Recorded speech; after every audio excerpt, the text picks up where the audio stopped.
quando o desânimo chega.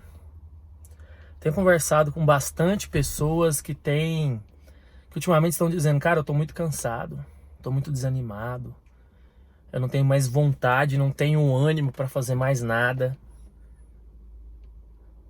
Eu não tenho mais vontade de sair, eu não tenho mais vontade de me relacionar, eu não tenho mais vontade de conversar com ninguém. Tudo que eu quero é chegar em casa e ficar deitado. E a correria, o estresse do dia a dia faz com que a gente fique assim também.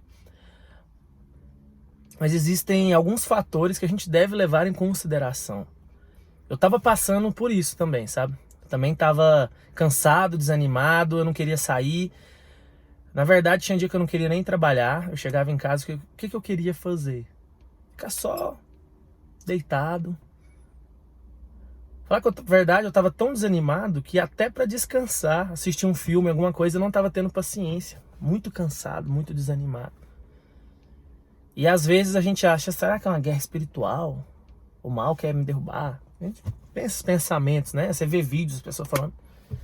E aí, pedindo para Deus força, sabedoria. Entrei dentro do meu quarto e falei, Deus, eu quero força, sabedoria. Eu não quero ficar nesse cansaço que eu tô, nesse desânimo. Porque eu acho que esse desânimo que eu estou não é normal. Essa não vontade de fazer nada. Falta de vontade de fazer alguma coisa, de sair, de ir pra igreja, de trabalhar. Que eu sempre fui um cara bastante animado, vontade de treinar, ir pra academia. E o que acontece? Eu falei com Deus e eu não obtive resposta.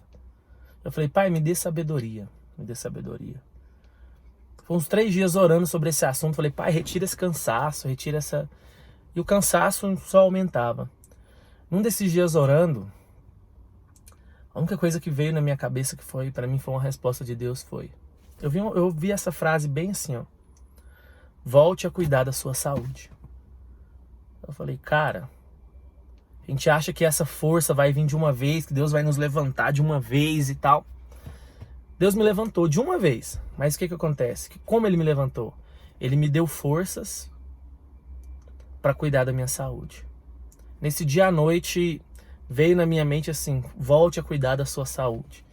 E eu comecei a lembrar o quanto eu estava descuidado da minha saúde. O quanto eu estava comendo bastante, sabe? A gente fala que não tá comendo muito, mas eu tava comendo muito. O quanto eu tava descuidado da minha vida. E aí eu falei, Deus, me dê forças, pai, me perdoa. Me perdoa, eu assumo que eu realmente estou nesse pecado da gula, devo estar comendo demais, não tô me exercitando, não tô cuidando do meu corpo. E no outro dia cedo eu acordei animado e falei, eu vou me matricular de novo na academia, que desde a pandemia eu não treinava mais, não malhava. Não fazia uma caminhada, não fazia nada. E esse desânimo, que muitas vezes a gente acha que é espiritual, o que ele era? Ele era saúde. Eu precisava cuidar da minha saúde. Então o que eu fiz? Eu peguei, me matriculei, comecei a pesquisar bastante sobre treinos, sobre dieta, sobre alimentação. Comecei de novo a pesquisar sobre os alimentos, sobre calorias, sobre déficit calórico. Ah, por que você está relacionando isso com Deus? Porque Deus nos dá sabedoria. A gente tem que ter o discernimento também de entender quando a gente está errado e de trilhar outro caminho. E foi isso que eu fiz. Eu aceitei uma direção de Deus e falei, eu estou seguindo por um caminho que está me fazendo mal. Qual que é o caminho que está me fazendo mal? Não cuidar da minha saúde, não pensar no futuro, não pensar que quanto mais eu cuido da minha saúde, mais fácil fica a minha vida. Às vezes a gente fala assim, Deus me dá forças. Mas a forma que Deus nos dá força, muitas vezes, é por sabedoria. E a gente tem que saber trilhar rotas diferentes da que a gente estava trilhando. Ter humildade para aceitar. Eu falei, Deus, eu aceito. Me dê forças, eu vou lutar. E graças a Deus, desde fevereiro para cá, eu já perdi quase 20 quilos. Eu ainda preciso perder mais, ainda tô meio gordinho, mas perdi 20 quilos sem sofrimento, tá? Pesquisando. A gente precisa tirar um tempo para cuidar da nossa saúde, que é de extrema importância. A gente quer estudar a palavra de Deus, a gente quer fazer várias coisas, mas a gente não quer cuidar da nossa saúde. E é de vital importância. Se o nosso corpo é templo do Espírito Santo, nós devemos cuidar do nosso corpo. Nós devemos cuidar do nosso corpo, cuidar da nossa saúde, Porque eu penso assim, quanto mais fraco eu fico, mais difícil ficam as coisas. Não adianta eu pedir forças espirituais, sendo que o meu corpo físico, que é o templo do Espírito Santo, ele está descuidado. Então o que eu quero dizer é, tenha humildade para saber trilhar rotas diferentes e cuidar do seu corpo. Você precisa cuidar do seu corpo. Ah, eu quero fazer a obra de Deus. Você precisa cuidar, você precisa estar forte. Você precisa ter resistência para você aguentar um dia de trabalho, para você sair do serviço.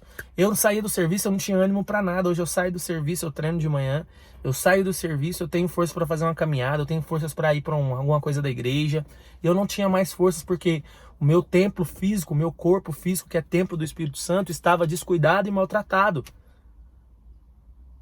Então, às vezes, a questão não é espiritual. Deus está te chamando para cuidar do seu corpo. Eu quero muito falar sobre isso. Porque as pessoas fingem que nada está acontecendo, vão deixando o tempo passar. E depois vem doenças, vem coisas que te afastam de Deus.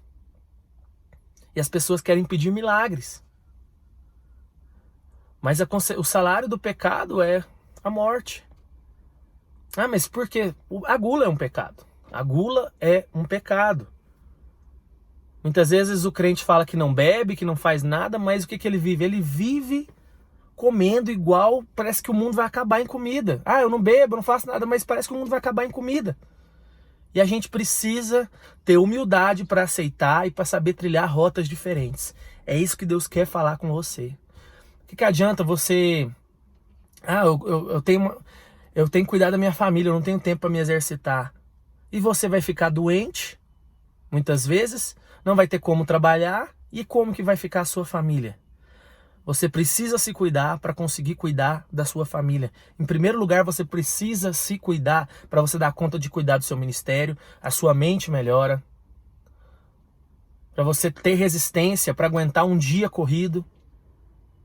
E o estresse passa, a insônia passa quando você está cuidando da sua saúde. Então, uma palavra que eu tenho certeza que é de Deus, é cuide da sua saúde. Cuide da sua saúde. Só isso eu queria deixar para vocês hoje. Valeu, fica com Deus.